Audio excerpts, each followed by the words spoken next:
Good evening, everyone. Welcome to the CKC channel. I'm your host, FIDE Master Calvin Claassen, and welcome to another night of reflections. We've got a very nice one lined up for you this evening. It's just getting better and better. If you're new to the show, if you're watching for the first time, don't forget to press the follow button. That will enable the chat. Yeah. So, and to the viewers out there that can chat already, please throw in your questions early. We have the tendency of leaving the questions till last minute, and then we sometimes have to, unfortunately, skip some of them. So do throw in your questions early for our special guest. This guest we have this evening. Um, I'm not gonna say too much. I'll allow Lyndon to introduce her properly, but I think she's the same age as myself. I've seen her from a young age playing at nationals, and yeah, she has excelled quite early on. I think when I really started playing, or a couple of years into playing, she really was already doing excellent. So I'm not gonna hold you guys too much longer. I am going to switch over to the library and let Lyndon do the proper introduction. So yeah, Lyndon, over to you. Good evening, Calvin, and good evening, viewers. Welcome. It's great being back again after last week. And tonight we have our first female guest on our show for season 2, and it's none other than woman candidate master Mignon Pretorius. Mignon is known to me since around 2001. 2002, Mignon and I toured together. We went to two Olympiads together, as well as an All African Games. And Mignon has been a South African close champion in 2002 and 2003. Tonight, we're going to chat to Mignon. She has not been playing recently. She's hoping to make a comeback. And we're going to ask some questions.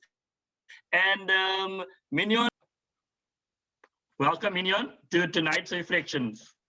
Hi, Lyndon. Thank you for the nice introduction. Calvin, you flatter me. Mignon, how did it all start? So there's a story my parents tell that I came home from school one day telling them I want to start playing chess. My mom didn't quite know what this chess sport was, so she decided it's fine, she'll let me go. And she said she went looking for me on the sport grounds for about an hour before she eventually found me in a classroom, bent over a board, moving around some pieces. And afterwards, a gentleman approached her, which turned out to be Dewald Niemann's dad, and telling her that he's seeing some potential in me and he thinks that I should carry on playing chess. So that's how it started. My parents were quite supportive from a very young age. My dad actually knew a little bit of chess, but my mom had no idea. And she was quite reluctant to let me be part of this unknown sport with mainly men and other boys. Yeah. But luckily for me, she encouraged it, and I loved it from the start. And which year was this, Mignon? Was it 97, 96? What year are we talking about now? 94. 94, my goodness. Yes. So, Yes. but Mignon, that would have meant that you were, well, below 10. Yes, I was 7 years old when I started playing. Played the first 2 years only at school, after school for an hour, until same Neelis Niemand convinced my parents that he thinks I should get coaching. And Yes, it took another year for my parents to agree to actually let me go to private coaching. No, that's excellent. And I must just say, Mignon, that I also had a very good relationship with Dr. Neelis Niemand. He and I went together to Malaysia in 2002, actually. And so very, very nice chap as well. So you were in good hands from an early age. Yes, I think so too. Mignon, so your first tournament, what was your memories of that tournament? And did you score a full score there, 7 out of 7?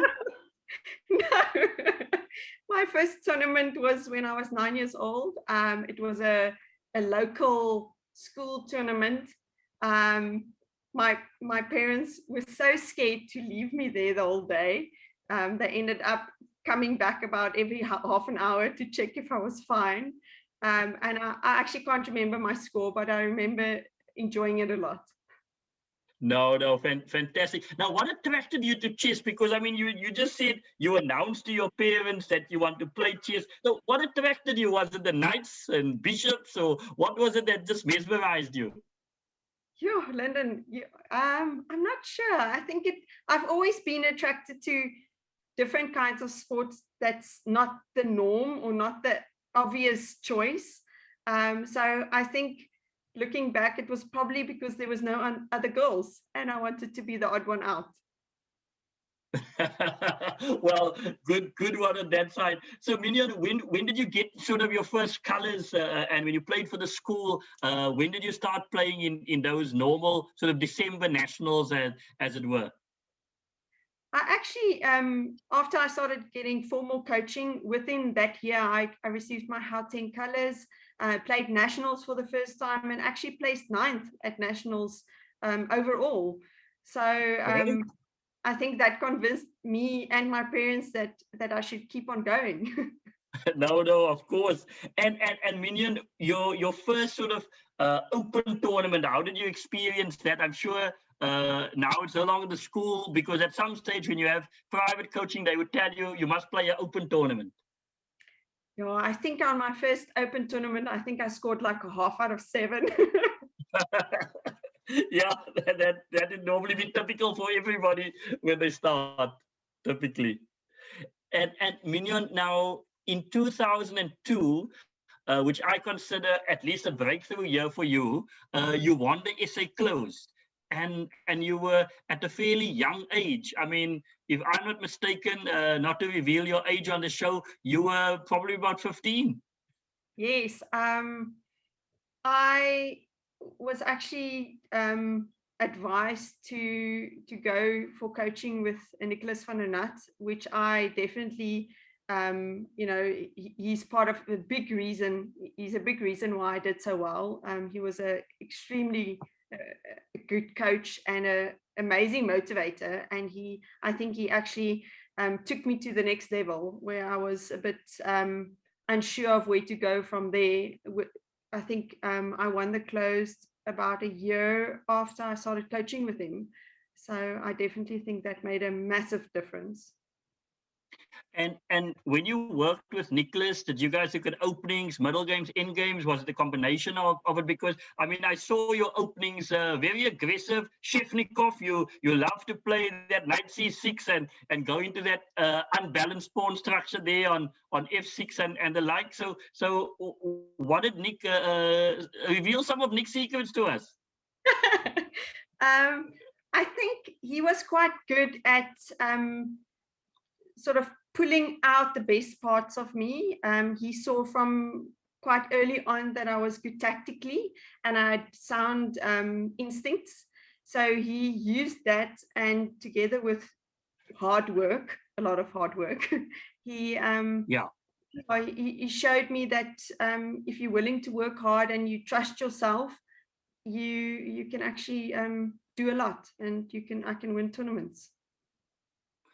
And that you did. Mignon, I had the privilege this weekend of playing through all your games on the mega database, by the way.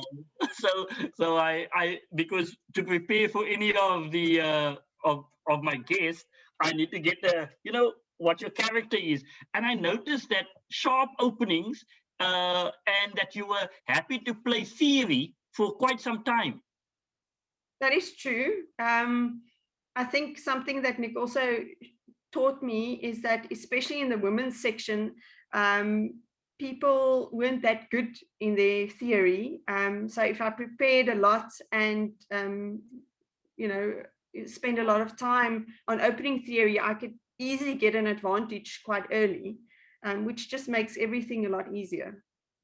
No, that is true. So, and you have a preference for e4 instead of d4 because that seemed to have packed a punch back in the day. Yes, true. I'm not sure what's going on now, but yes.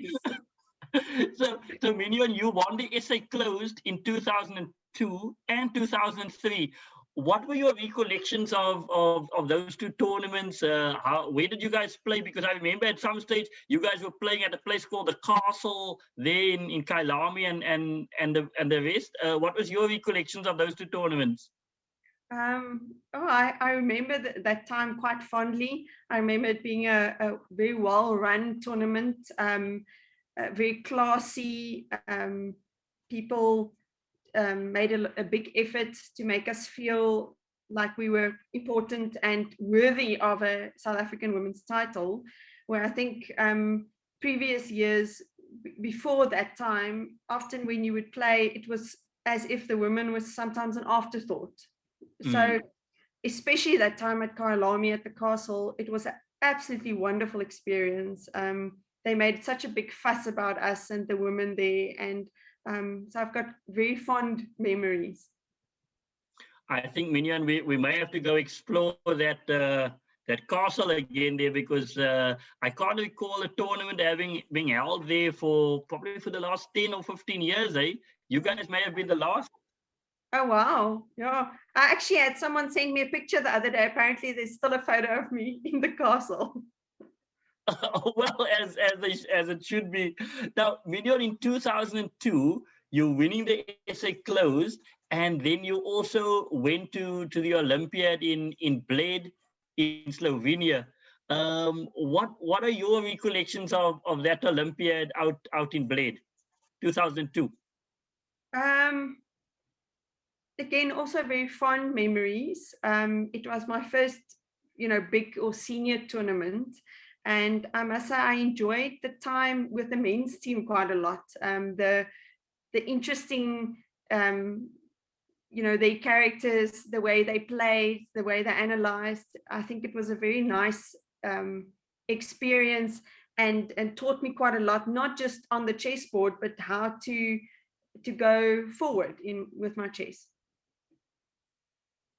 Yeah, no, I mean, it was a great Olympiad. I mean, 2002, the Olympiad team had Kenny Solomon there, and David Gluckman, his brother Jonathan Gluckman was there, and we also had Yuri Aronov as well.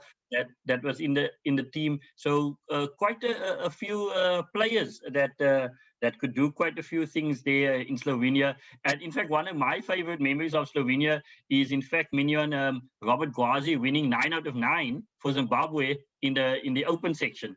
Yes, I remember. Yeah. Yeah, that's sort of a very fond memory for me as well. Mignon, and in 2004, you then also got into the Olympiad team, and you guys went to Calvia in Spain. How was it playing in Spain? Oh, Spain is lovely. I must say, out of my two Olympiads, I think I enjoyed Bled more. I love the country as well. And if I recall, my Spain Olympiad didn't go so great. I think I've blotted out some of those memories, but Yeah. it was a wonderful time. Yeah, no, but a tough one on those ones there. But I mean, that's Olympiad for you. Sometimes you'll have a great tournament and others not. But Mignon, a tournament that I did see that you played very well was actually in Nigeria with the All African Games, because you were giving the Algerians a run for their money. Some of those Algerians are actually still playing today. Amina Mazoid, and I saw you had a good game against Asma Holy there. So what you guys had South Africa, Algeria, and Nigeria, and obviously those were some. I think you played a double round robin, if I'm not mistaken, in the team event. Yeah, but that was the games where we played the round robin. It was the individuals, and then we played a blitz as well. So I remember a lot of chess. A lot of chess. No, in fact, Mignon, interestingly, the other day, because I also played in that as a player, I counted that there are 27 games of mine in the database from that one tournament. from the one tournament. So, and I think in the women's case, it would be about 22 because you guys played less because of having less players in that side. But once again, very, very sharp openings that you played on that side, because when I went through it, I noticed that you did not hold back. Was that always the case with you, that you went for it? You didn't want draws or anything like that? You were prepared to go for it? I think, again, if I can credit Nick for his coaching, he always instilled a belief in me that I can win, that I shouldn't settle for anything less. So I always played like that. I never went in playing for a draw.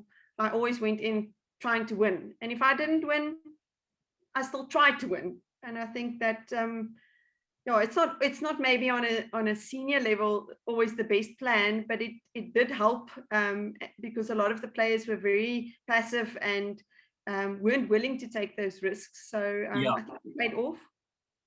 Well, in fact, and Mignon, maybe I must just take a moment to tell the viewers that Nicholas van der Nut is a 3-time South African close champion.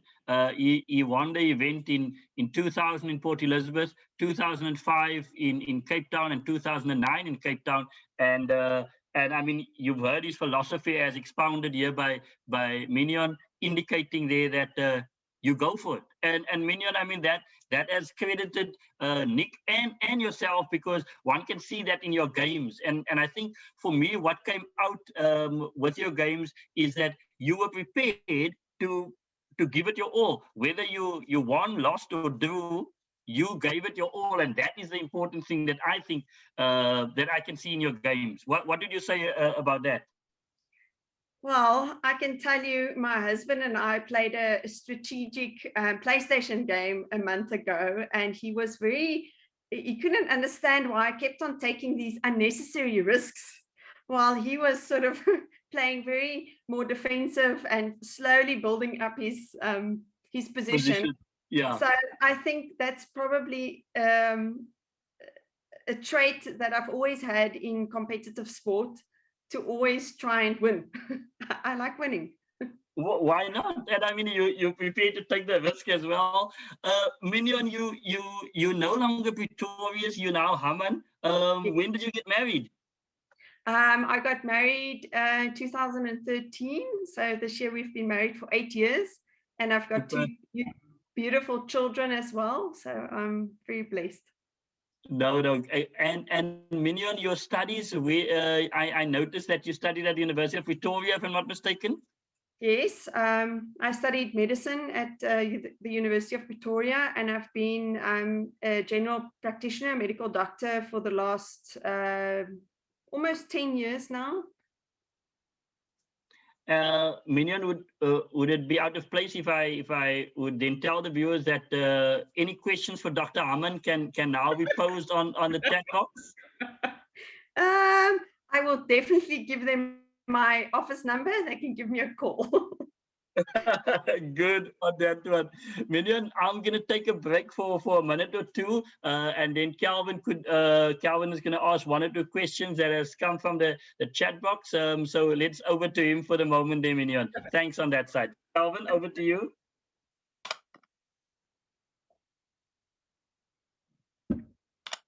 Okay, just struggled to get myself back on there, guys. So I'm back.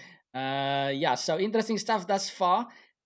Let's see. So we've got a few people in the chat that was giving some stats here, but then questions finally rocked up. So yeah, thanks to the questions, guys. First of all, I think from Babiki is the first one. Babiki says, "Nice to meet you, Mignon. I have a question. I'm not sure if you still play in tournaments, but how has chess changed for women in SA since you started playing?" So if you have any idea how it's changed. I must say, thanks for the question. I haven't been playing actively or in tournaments in the last possibly 10 years. Being a medical doctor and studying has just taken up so much of my time. So I'm not actively playing anymore. I was involved with coaching quite actively until probably also 6-7 years ago. It seems to be that they're trying to uplift women quite a lot. But I think if I can throw that back to Lyndon, and maybe he can ask his wife Denise how it's changed. But for me, since I started playing until I finished, there's definitely been more of a focus, more exposure. Initially, when I started, like I mentioned, it was almost like women were an afterthought. Where later on, there was a focus, and we got more exposure, more tournaments, and I think a lot of the younger players that I've been seeing online and on SHS's website have actually done much more than I ever did for chess. Okay, interesting stuff. Thanks, Mignon. Yes. So the next question comes from Adolf Mato. He says, does the WCM think that RSA can produce a WGM anytime soon? Maybe in the next 5 years? That has always been a difficult question. I think in South Africa, the chance of becoming a WGM is not that great. Luckily, there has been more exposure to international tournaments. If I think always a problem has been sponsorship. So if the sponsorship can increase and improve, more women can travel overseas and play in international tournaments, and that will definitely help improving our standing, our ratings, getting more GM norms, and then I think we've got the talent. I just don't think we've got enough exposure. Okay. So, Mignon, Calvin, thank you for that. And just to also respond to the last question, South Africa has one WGM, and that is Melissa Greef. So I think the question probably for Adolf is, will we get the next one in the next five years? So Melissa was the first WGM, and then Kenny Solomon the first GM. Of course, yes. Thanks, Lyndon. So, okay, thanks for that, Mignon. Thanks, Lyndon. And then the next question, Istvan in the chat box pointed out a few facts first before he actually asked a question. So you must just let us know if all of this is correct. So let's see, where did Istvan start? Istvan first started by throwing a maybe he checked your Chessa profile or something, but he threw in a born date. Then he said in 2003 she won the Open South African Women's Championship. Well done, he said. And then said afterwards, did she think that she would also win the SA Closed in the same year? I guess that's the question that follows all the statements. So, yeah. Lyndon, you must help me now. It's very long ago. I won both of them in 2002, right? Yeah, 2002, and in 2003 was the SA Closed as well. All right. 2 SA Closed. Okay. Yeah, I think I did play in the SA Open, the Women's Open as well, but I can't remember where I placed. It was probably just the off tournament. Oh, okay. All right. So yeah, bit vague there with the facts there, Istvan. But thanks anyway for the question. Istvan also asked, are you a doctor? So I think we've already answered that question. And then from Pawn Wonder says, is she still an active player? If not, does she intend to start playing again? So are you intending to play anytime soon, Mignon? Yes. I actually attempted to play an open tournament about, I think, it was just before my son was born, so maybe 5 years ago. I did atrociously. I thought maybe I could just play again without any work being done. It has been shown that you can't do it. I actually have recently activated some online profiles, starting to play a little bit online again. But it is very difficult working full time, having 2 children. I would love playing again. I've tried. I'm starting to teach my son chess. Hopefully he likes it, and then maybe we can play together. Okay, fantastic. Thanks, Mignon. So that's all the questions for now, guys. Thanks for the questions in the chat box. Also, welcome to our new follower. I think it's Mervyn Bouah. Followed us recently. Yeah, Lyndon, we have one last question here. Can we take this one? Coming from King Ulster as well. Welcome, King Ulster. So King Ulster says, hi, Mignon. Which area of medicine is your speciality or favorite? And did you see a parallel with this speciality to your preparation and playing style? Interesting question. Yes, interesting question. So I'm a general practitioner. My area of interest is internal medicine, pain medicine, rheumatology. I think I find the same or the same type of things that I loved about chess in medicine as well. It's a lot of problem solving, a lot of abstract thinking. I like being a doctor that can really think a little bit out of the box, and I think chess has helped me a lot with that. So medicine is very analytical, taking a lot of information, sort of focusing it, and then making an informed decision. And that's a lot how chess also is.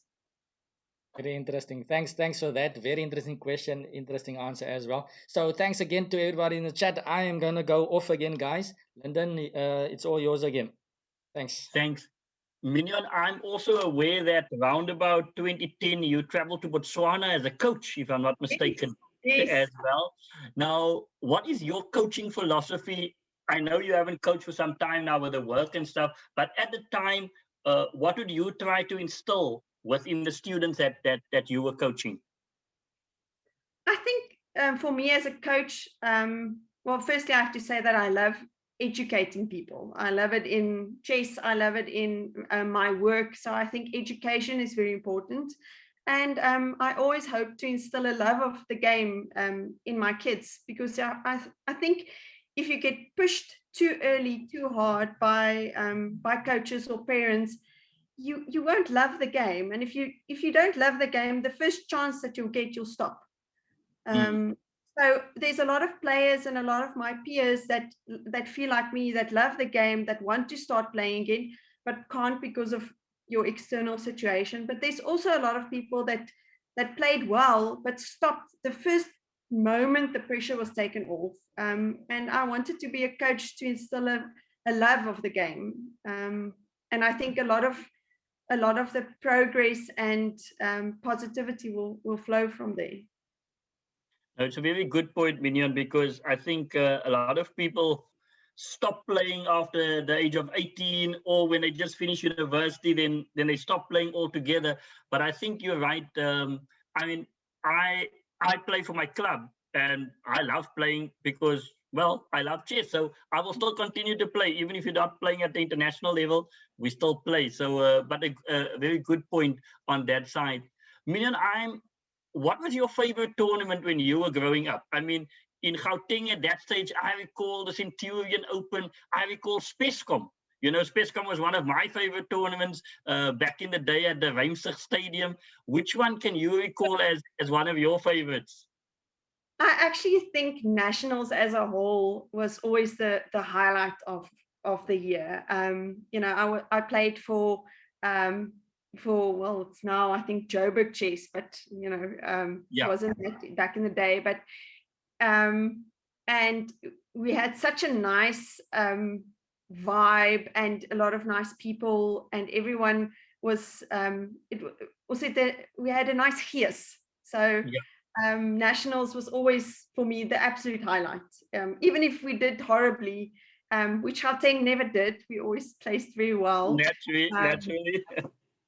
But nationals, that, you know, going away, spending time with your friends, you know, just this whole excitement around the tournament and the team event, and then the individuals. I just loved everything. No, it's an excellent tournament, and of course, I mean, many of the young players that have come through this last 20 to 25 years will tell you that the nationals have been an important training ground, and you'll get people that have attended 9-10 nationals, you know, the entire school career, because they so enjoyed it as well. Mignon, if we ask you, favorite world champion? Sure. All of the older guys, Michael Toll, I loved his games. You know, and the newer guys? Tactically, oh no, but Carlson is just, you know, you have to love it. He's so versatile. He can play so many different people, different ways. His chess has evolved so much over the years. And I was actually in a fortunate position to meet him when he was 13 years old. So, you know, I actually can put a personality and a young kid to a world champion's face. No, super. And favorite female player? I think for me, the female players never really featured that much. I was always, again, by my coaches and just my personality pushed to be better. So I must, quite honestly, I never followed the female players that much. Initially when I started, a bit Judith Polgar, but later on, mostly just the men's games. Often the females games, I found them to be too positional and classical and not that tactically. No, that's understandable. Now, Mignon, there's a question that every guest is asked on this show. Who's your favorite Indian player?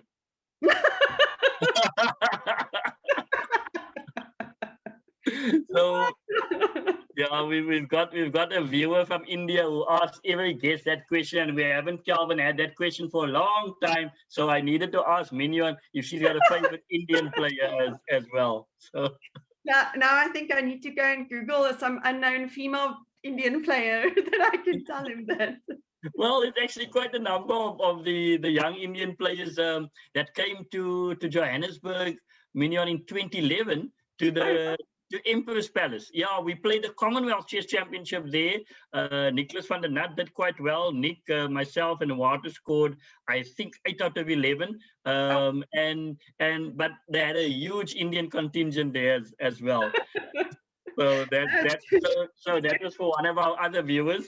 Mignon, if you're looking back now at the coaching and then the playing, and then of course you then sort of becoming, let's call it the senior woman player, but now becoming a coach as well. What aspect of the game did you enjoy the most? The playing, the coaching?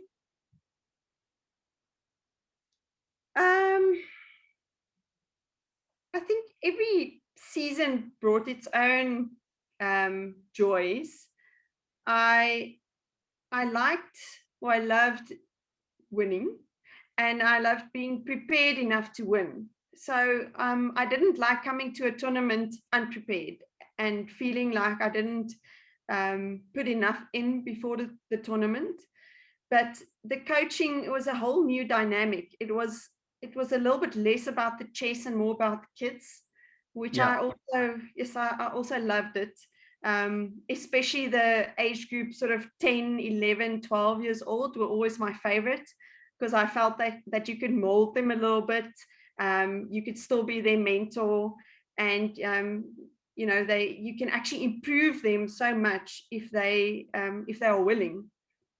So I think for me the two were always separate, but it was a nice continuation of my chess career.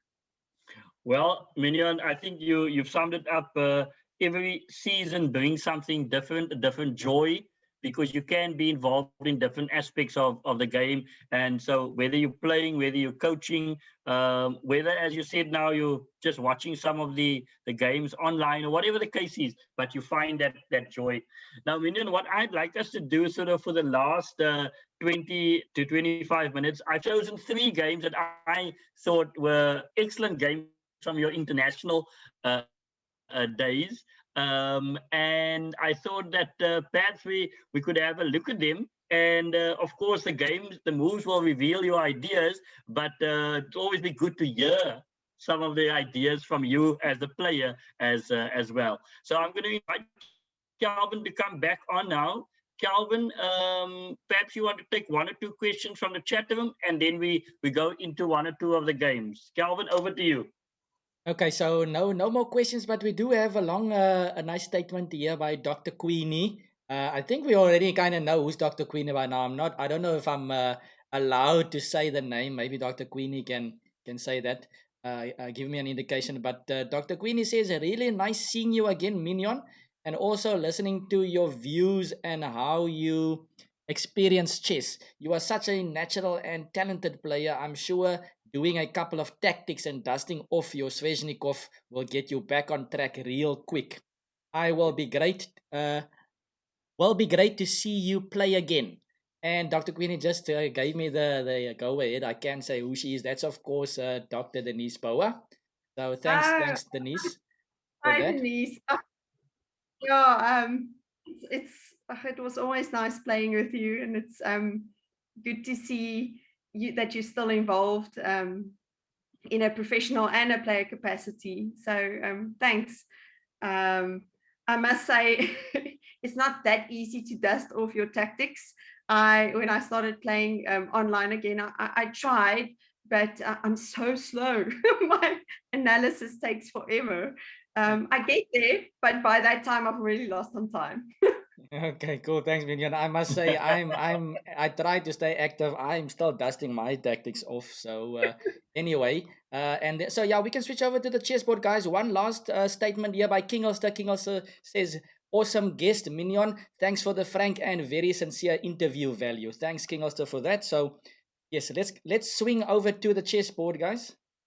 And there Super. we have it. We've got our chessboard, and okay. So I'm going to ask you, Mignon, to decide where we're going to start. Or I don't know, London, if you have an idea where you want us to start, but Yeah, you guys can I'd take us like through. us to go with a Lopang game first, Calvin, and we can start from the opening because some of the games are reasonably short.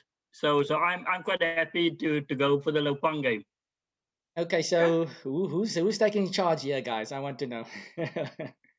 Well, Calvin, I'm happy for you to lead with the moves, and then Mignon, we can pause at the given stage. Perhaps Calvin, after the first 10 moves, we pause and we have the discussion. Okay, here we go. So pawn to e4, e5. We see. Okay, Mignon's got the white pieces here against Lepang. Bishop b5, Rai Lopez. Knight f6. And just Queen Calvin, e2. maybe for the viewers, Lopang is was one of Botswana's top female players. She's played in many Olympiads and in many African championships. She's now also a qualified international arbiter, so one would see her at many of the international games. So with Botswana and South Africa, keen rivalry always, and this is one of those games that also needed to was one of the important games for the championships. Which tournament is this? 2003. So this would be African Championships, okay. all African games as well. And of course, Mignon, you started off here, and Mignon, you've decided to play the waddle attack. Was it a special idea on that side? I believe that's a Van der Nut special, Mignon. Sorry to jump in there. Yes, I think that was just good prep. Good. So there's a waddle. All right, Calvin. So let's go on and see. Let's get to move about 11 or so. Okay, so Queen E2 played, just a fun memory from my side. I think my first international event I played for SA, so the senior team, was with Nick, I think, playing board 1, and I saw him play this Queen E2 line against someone. So anyway, pawn to b5, bishop b3, bishop b7, c3 castle, early d4 without castling, pawn takes pawn, pawn takes pawn. Knight to a5, bishop c2. Of course, white doesn't want to give away that Lopez bishop. Pawn to d6, castle. And black jumps in and pins the knight with bishop to g4. What can you guys tell us about this one? Looks very natural to pin, but maybe with b5 played, I don't know. The bishop should be going that side. Mignon, what were your thoughts of the game at this stage? You've got the center, you've got the bishop on c2, having a lovely diagonal facing b1 to h7. Any thoughts on this position, Mignon? Well, I must say I can't remember that far back how exactly my thoughts were, but generally I used to launch a kingside attack quite early, as I liked attacking. Playing in the middle of the board a little bit more aggressively was also an option. I must say I can't exactly remember the game, so I can't give you more specifics. Okay, no worries. We're gonna continue. Maybe the further along we go, the more brilliancies we see, the easier it will be to remember. Yes, so, of course. Let's continue. So bishop to g5. So bishop g4, bishop g5, touche. Knight to c6, rook d1, protecting the center, queen to c8. And I think at this moment you initiate some action. Yeah, and I think this for me, Calvin and Mignon and viewers, was a moment where Mignon's tactics come to the fore, because one of the important things is the Petrosian principle. I often used to teach players about the Petrosian principle, in which Tigran Petrosian used to say that at any given moment, all your pieces must be protected. If it's not, tactics will occur against the unprotected piece. And in this case, Mignon spotted an unprotected piece. So let's see what did Mignon play, Calvin. So bishop takes f6 is part of a small combination, it seems. Bishop takes f6. Usually one wouldn't just give up the bishop so easily for the knight. And of course, now we continue with the confrontation with e5. And okay, rook to e8, black pins the pawn, so no pawn takes f6 is allowed. But of course, e5 was part of a very nice tactic lined up. And this is what London was talking about, guys. Which piece is hanging in the position? And okay, I kind of highlighted it earlier on. So I kind of spoiled it. So the knight on c6 is hanging. And of course, once you've spotted the tactical weaknesses or possibilities, then the moves become easier. So Mignon, can you please let the crowd know what happened over here? Sorry, I'm on a different screen. So after Queen E4. Queen E4. That's Queen to E4, yes. Queen to E4, hitting the undefended knight. Yes, also hitting H7. So very nice setup over there. Everything happened smoothly. Okay, bishop takes f7 happened out of the blue. So queen to e4, black needs to do something. And pawn takes e5 was played. Yeah, there was an interesting situation here, Calvin, because if queen takes h7 later on, king f8, then of course you can check on h8, king goes to e7, and then you take on f6 for check. So that's why there's quite a few things there. As the king is running away, then he suddenly gets taken with a check, on that square. So there's quite a few things happening in this position. That's why Lo Pang decided, okay, she's going to take on e5 because she at least gets 2 pawns for the piece. Makes sense, yes. So takes on e5, queen takes knight, so we up a piece. But black, of course, grabs another pawn. Yeah. And it's sometimes tricky because, I mean, black has got these 2 pawns, black has got the bishops. White still needs to complete the development. There's an irritating pin on f3. So white still needs to play carefully here, even having an advantage. So bishop to e4. I like this move. Just knocking a8. Mignon, you can jump in anytime, by the way. I feel like I'm showing one of my games. But so bishop to e4, rook b8. It should be fairly obvious for your audience what's happening here. It's not it's a nice continuation from the initial pawn push. So it's nothing I think complicated. Yes. So, but I think, the finish is still the important one here for me, because even after you win the piece, you still have to play accurately, because if that pawns get to c5 and d4, then all of a sudden you've got this little pawn phalanx coming through the center. So Calvin, let's look at the next move. Knight d2 just coming into play. Black is trying to fight. 2. There, black and starts with her pawn march. Yeah. 3.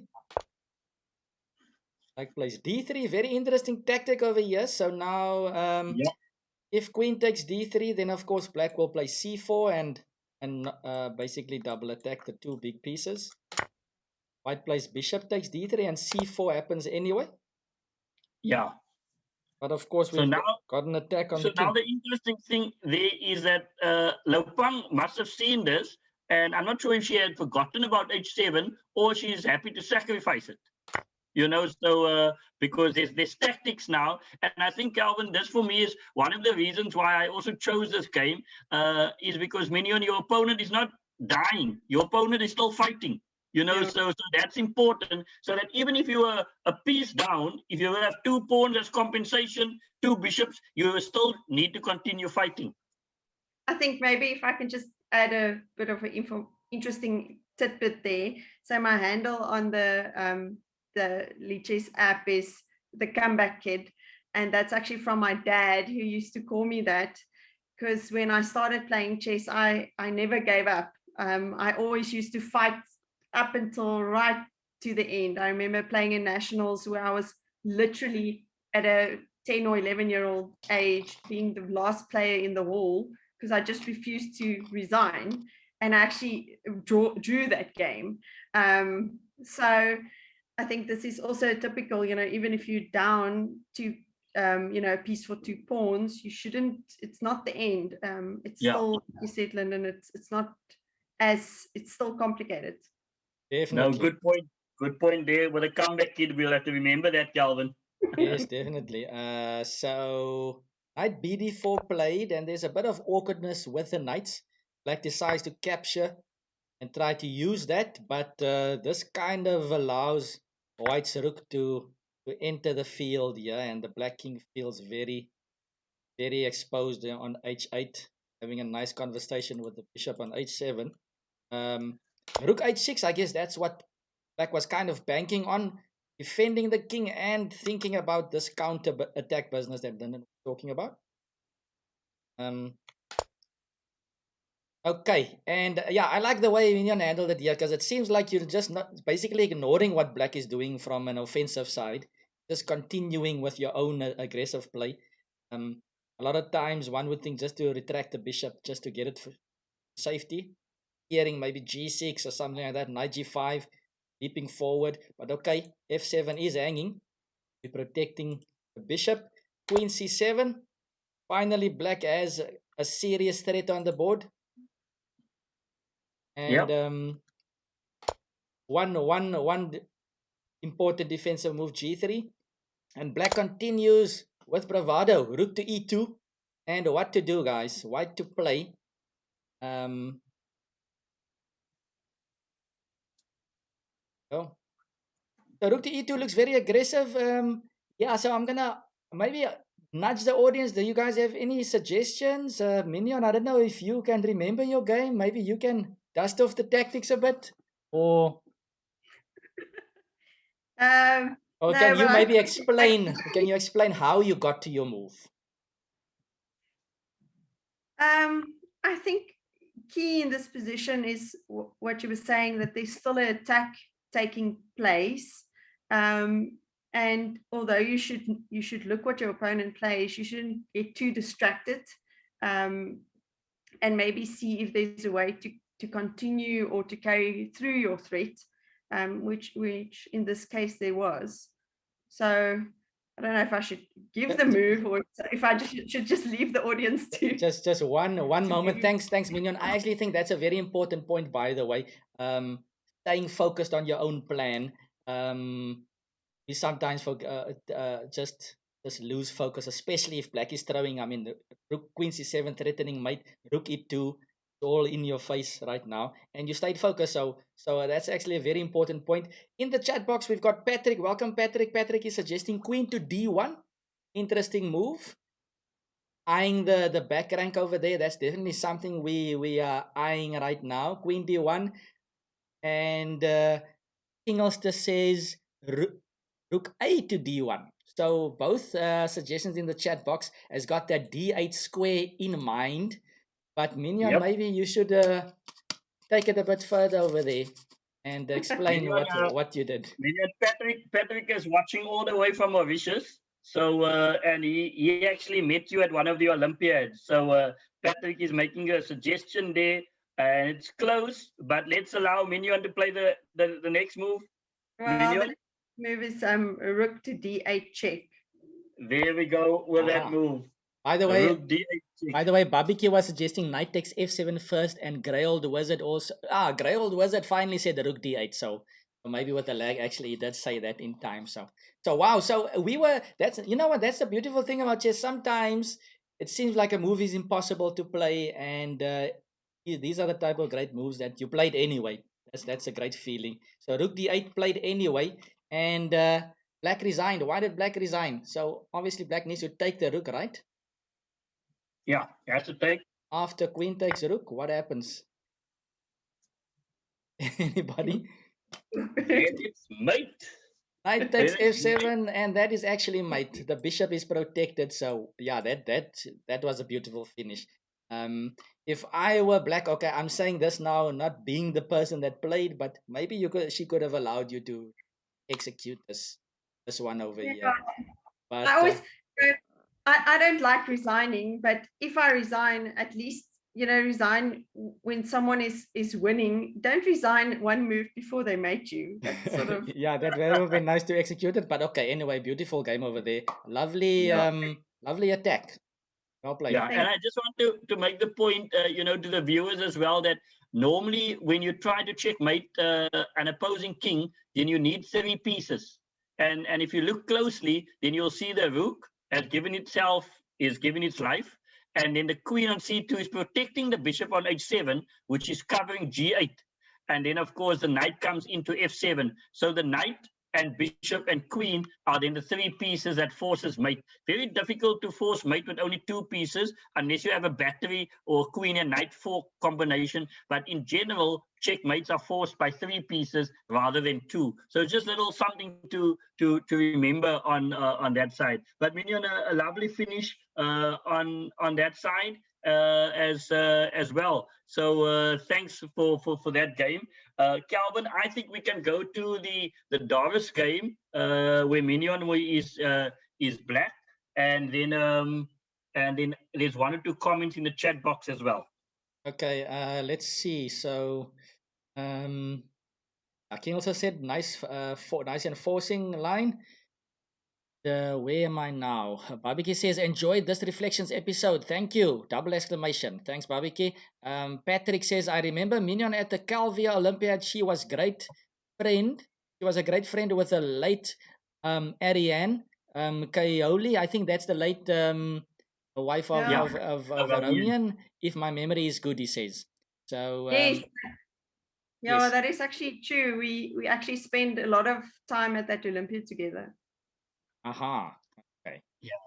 And then also from King Ulster says, Mignon must come back. Lol. King Ulster, the episode is not done yet, so you can't say she must come back. And the King Ulster says, fantastic pick for the game, Lyndon. So yeah, here we go. So we have another one, a nice one for you guys. Which one is this? Yeah, Where was this played? So it's all from the All African Games, Calvin, because okay. there was about 22 games that Mignon then played there. So it's like a lot of games that you can choose from. And I decided to look at this one. So let's have a look at the Doris one. Okay, so right now we've got the black pieces. Okay, Mignon's got the black pieces. E4, Yep. C5, Sicilian, knight C6, and now we're going to Mignon's see Mignon's favorite, of course. DB5, D6. So this is the main line. To B5, knight D5, bishop B7, takes, E3, bishop to G5, knight C2, rook B8, bishop E2. So a lot of theory here. Looks like you knew your stuff there.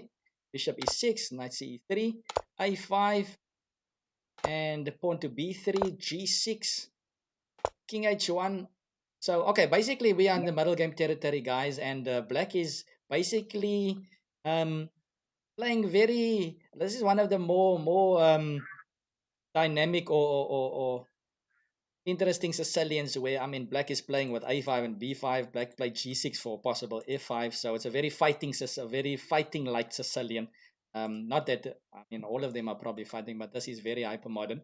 So king to H1, knight E7. There's some fight for the square of D5 usually. Some exchanges happen. Knight D5, queen B7, C4, pawn to B4, and the structure is fixed. Any comments from you guys? I feel like I'm running through here. You guys should stop me at any moment. No, so Calvin, this is one of the things that when I always remember Mignon's games, because she was always a Shevnikov player, is the ability that it looks like white has got an excellently placed piece on D5, but Mignon is still playing around that piece. Because the white squares are dominated by white, but at the same time, black has got the 2 bishops. So for me, it's this theoretical discussion about, yes, you got a strong knight, but what is the knight attacking? And then at the same time, you've got pawn to F5 coming, and then Mignon playing around the dark squares, and both players just making that small mistake. And, Walter Kobesi would call it rope-a-dope. You just move to the one side, move to the other side, and you just see what the guy is doing, and boom, then you come in. Now, this is that type of game, and what attracted me, why I chose this game for tonight as well. Mignon, how did you feel playing the Shevnikov with these type of positions? I like the Svesnikov because it was it's also again quite an aggressive system, but it was fluid as well. So you had this, as you were saying, focus on D5, but the focus could easily switch to F5. You can play on the king side, you can block the queen side. So I think the Svesnikov is quite important to know theory, but you also needed to understand the system and understand what needs to happen. And I actually found that the longer I played it, the more I understood it, because there's some things that you can't just read, and you can't just look up and see through games. You actually have to get to know it a little bit. Definitely. No, good point.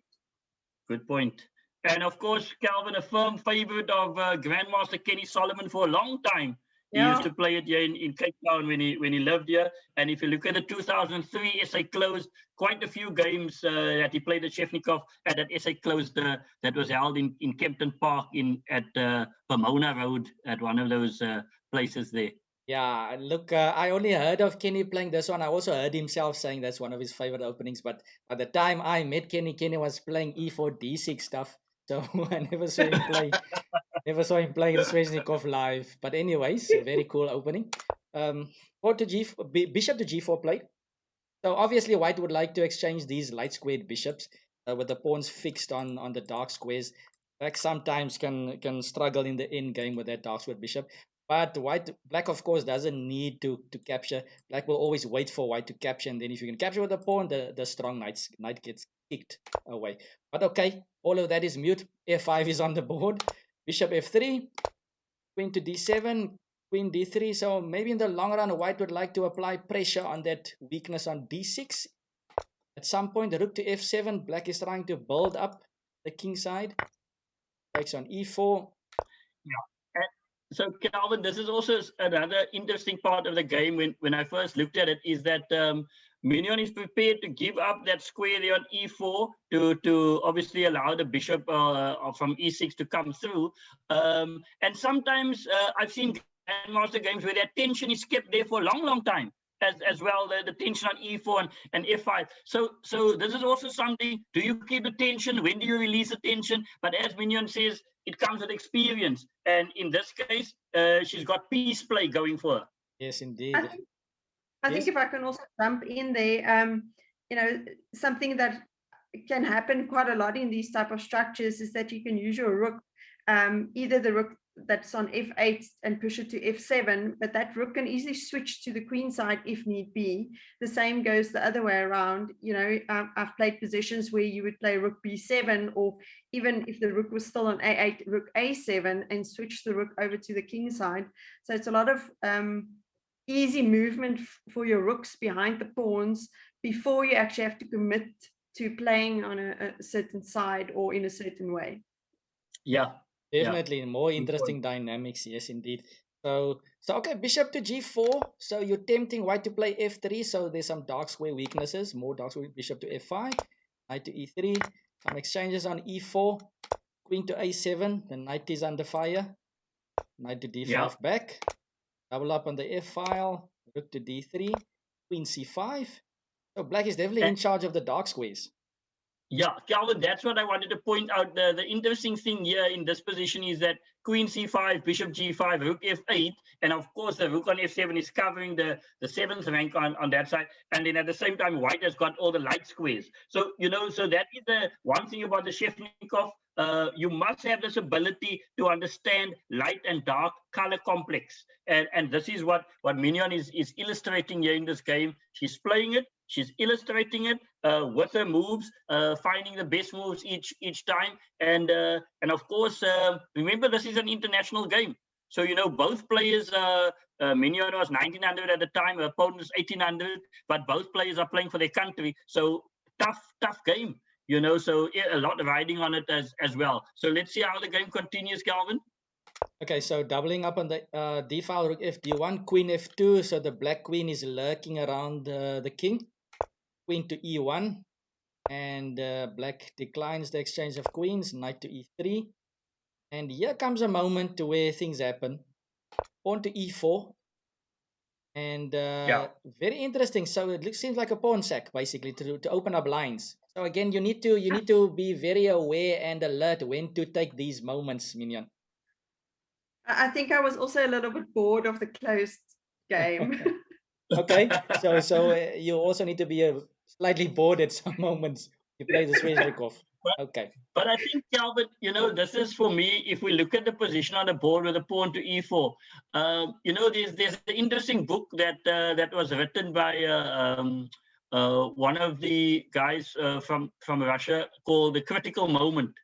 And this, Minion, you've now found the critical moment in the game was this knight to e3, which turns out to be a blunder, because by playing pawn to e4, you've got double rooks on the f file, and you're putting pressure immediately on the white position as well. So that was very important to actually decline the queen sacrifice and then to find the critical moment as well. And I think Calvin Dorfman was the author of that book, by the way. So Dorfman, in his book, he always says, doesn't matter when you go from the opening to the middle game, because this is like a late middle game because we're already on move 34, but you have found the critical move.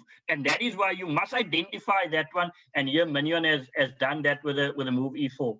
Yeah, lovely move, opening up lines. I mean, she's got long range pieces, bishop, rooks, queen. So e4, opening up the f file. And finally, she captures this knight at the right moment. The rook takes e3. Probably queen takes is just a blunder. Eh? Queen takes, and then the swap off over there. And then that's mate over there.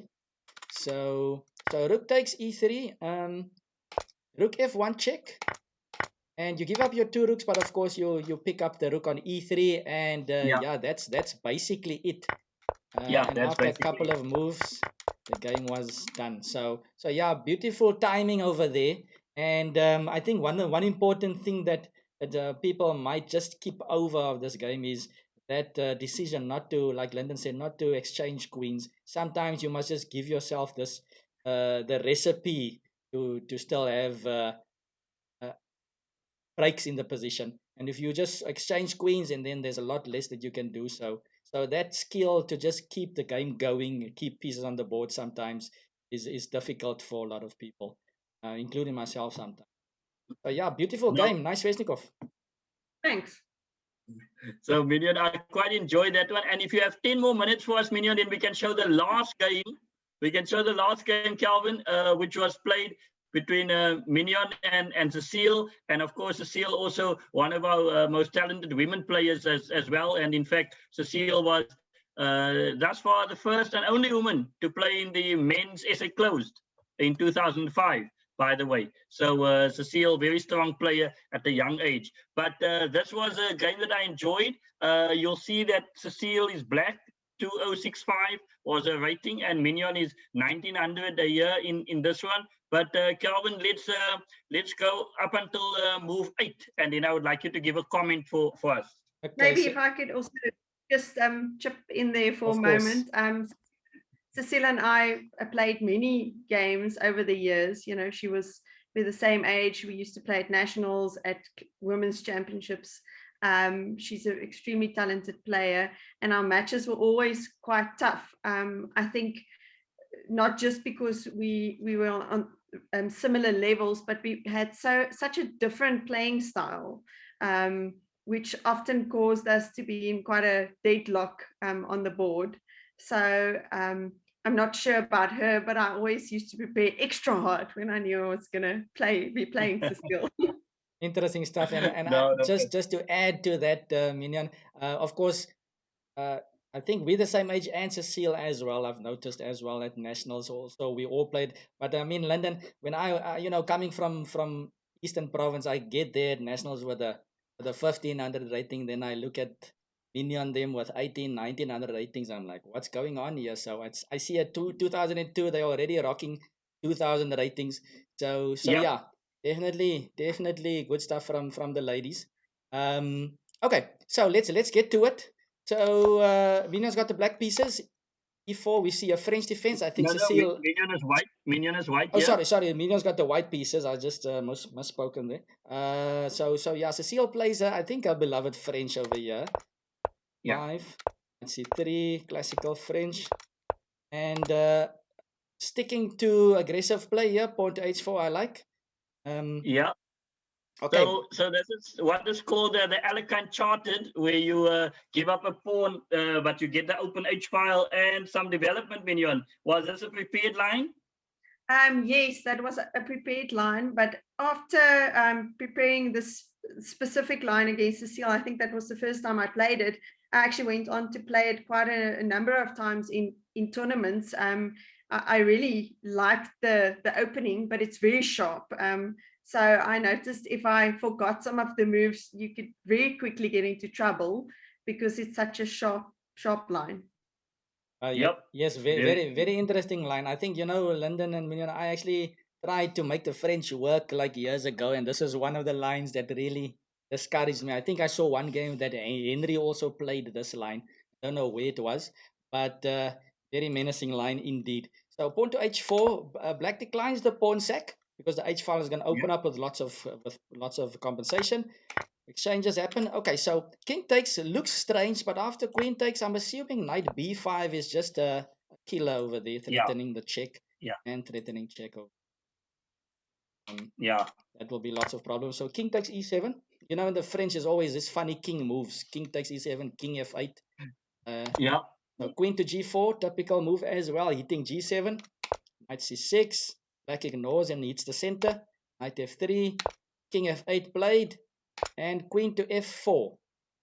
Right, so that's move 10. Kelvin, so I must say that I've seen this position quite a lot of times with the top players as well. The queen standing there on f4, and at the same time, the two knights putting pressure on the center.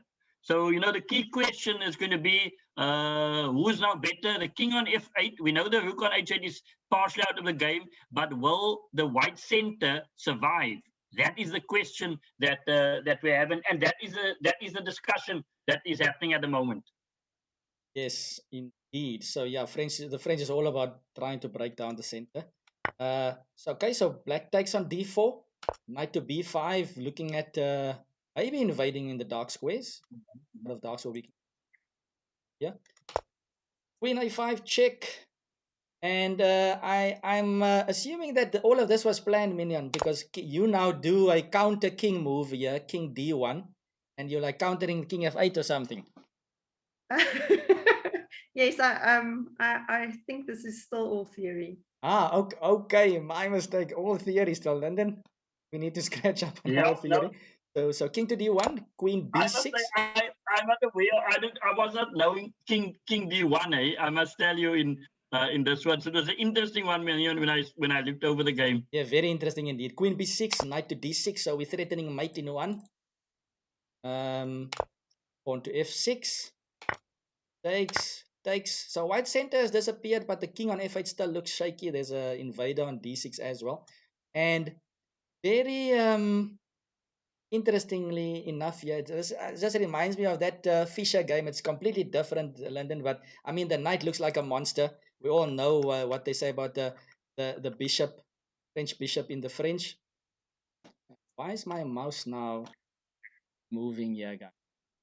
Mouse dying. Yeah, but okay, I think that for me, I mean, Mignon, as you said, you guys prepared many of these lines, so it's very interesting that both kings uncastled, and but you guys are playing fierce attacking, which means there can only be one result. One of you must win, and one of you must lose. High risk, high reward. Definitely exciting stuff. So okay, and she grabs that ugly bishop, but of course he has a plan with this. Queen d6 check. Knight to e7, and queens get off the board. So okay, this is not what I expected.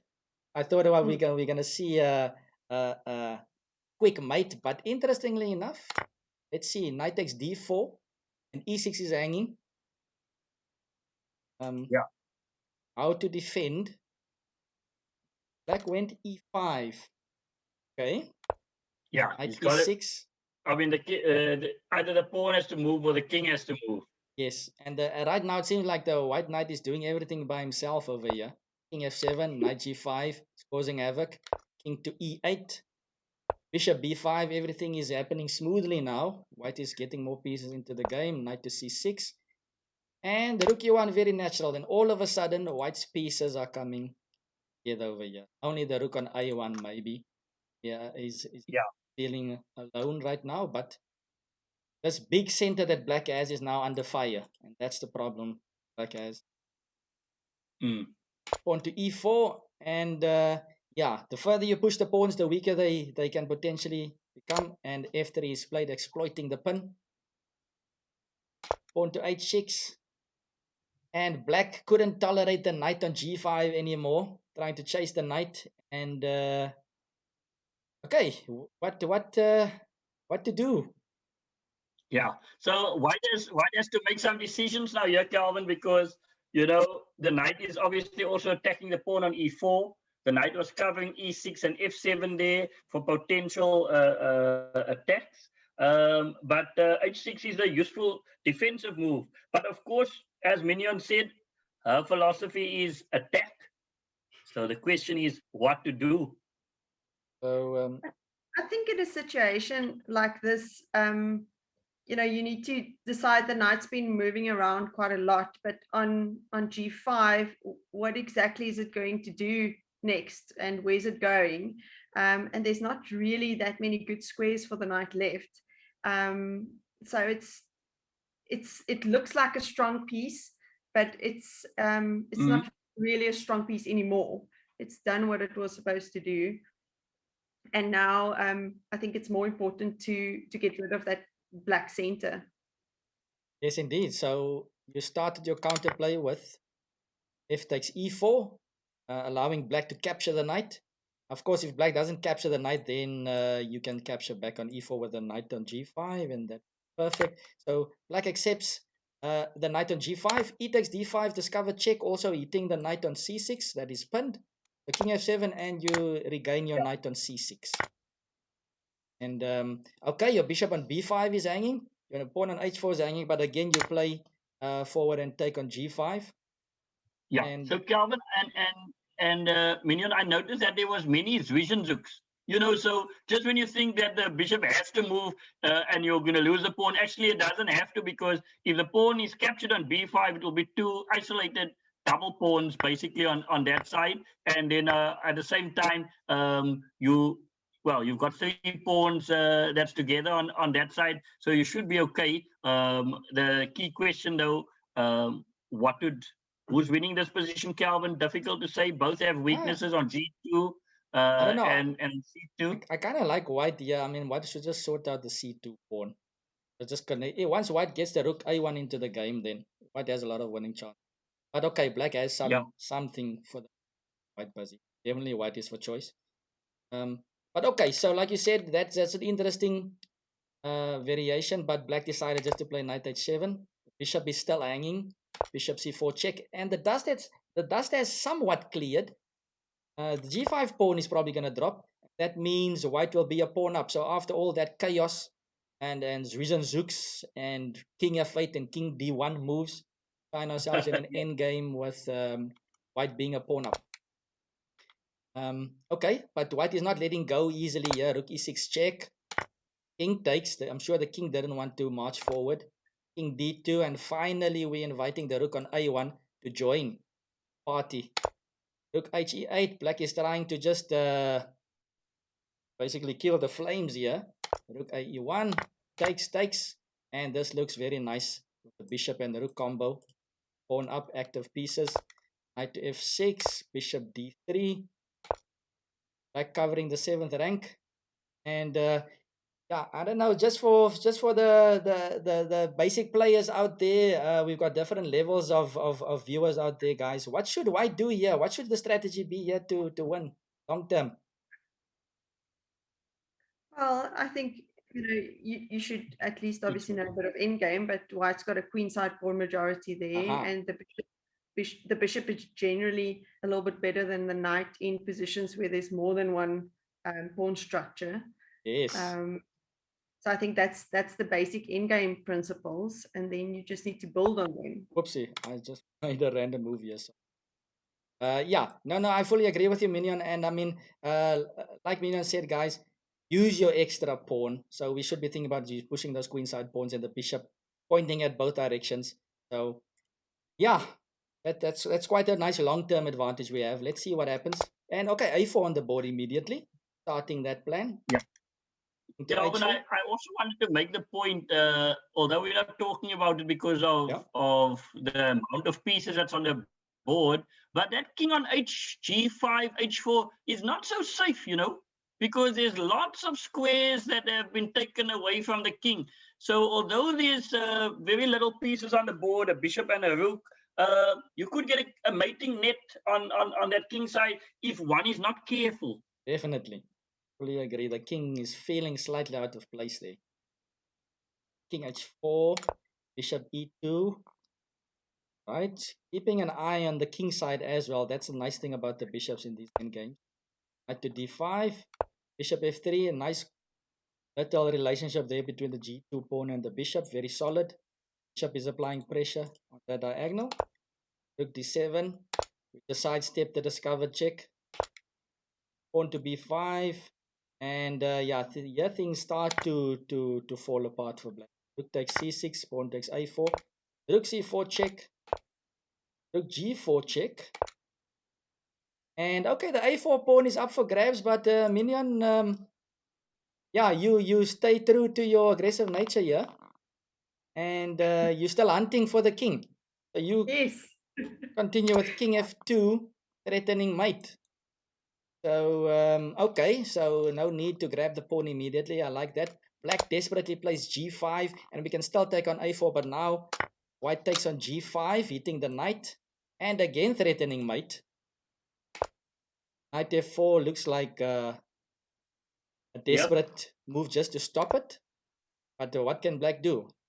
Rook g4, rook d2, king e3, and we pick up a piece. Yeah. And the rest is basically just a matter of technique.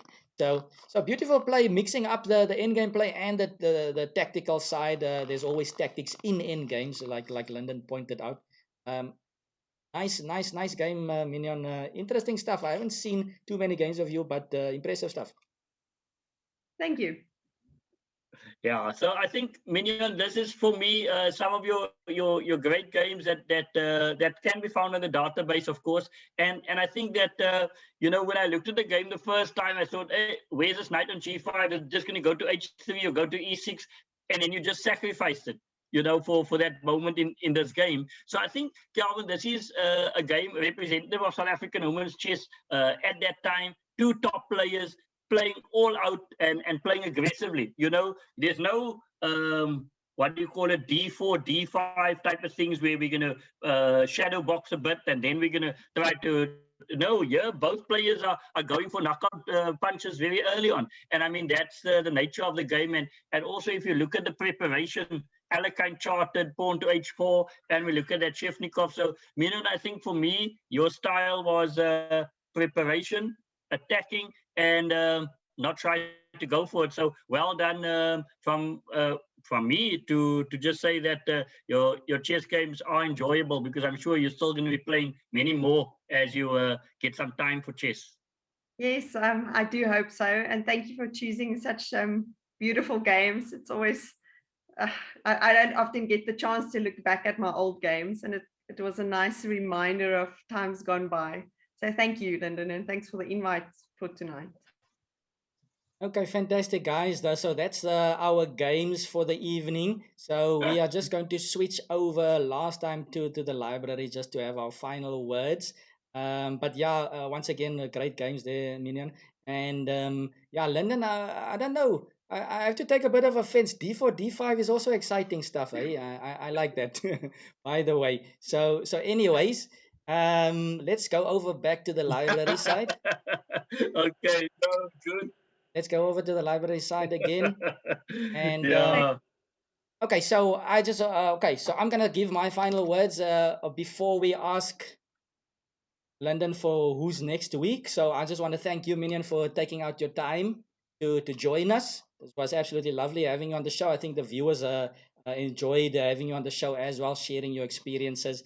And yeah, it was just excellent seeing you again. And thanks to the viewers as well, by the way, for the questions. So, yeah, thanks for joining us. Thank you, Kelvin. It was really lovely. I think you've got a very nice setup here.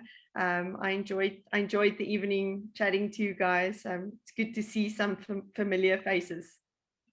Right. London, any okay, let me No, actually super Mignon. Thank you very okay. much. And I mean, from all of Continue. There's a bit of lag yeah. on Zoom. You can continue, London. No, so I think now from my side, yeah, it is great. No, Dr. Mignon, it's been great having you on the show, and thank you for sharing some of your time with us tonight. We know that you don't often have a lot of time with your medical practice, but thank you for being with us tonight, and it was really enjoyable hearing what your views are, and also just seeing the appreciation from many members of the audience as well. So we look forward to you watching some more reflections one day, and hopefully we'll see you on the show in a year or two's time when you show us a game or two again. Yes, that sounds like a good idea. Okay, fantastic, guys. So one last thing that we need to do. Thanks. One last thing that we need to do, Lyndon, you need to tell us who do we have next week. We've got a very special guest for next week. By the way, guys, next week we are back to our normal time slot, 7 p.m. Who do we have next week, Lyndon?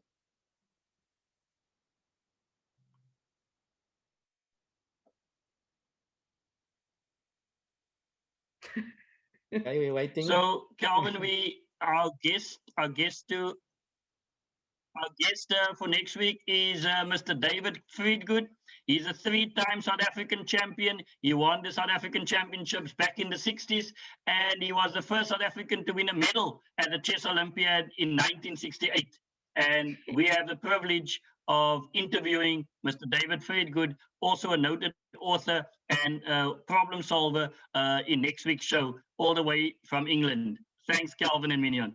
Okay, thanks so much, Lyndon. Exciting stuff. Thanks again to Mignon. Thanks, Lyndon. You guys must enjoy the rest of your evening, and see you guys next time. Cheers, cheers. Yes, bye. Cheers, bye.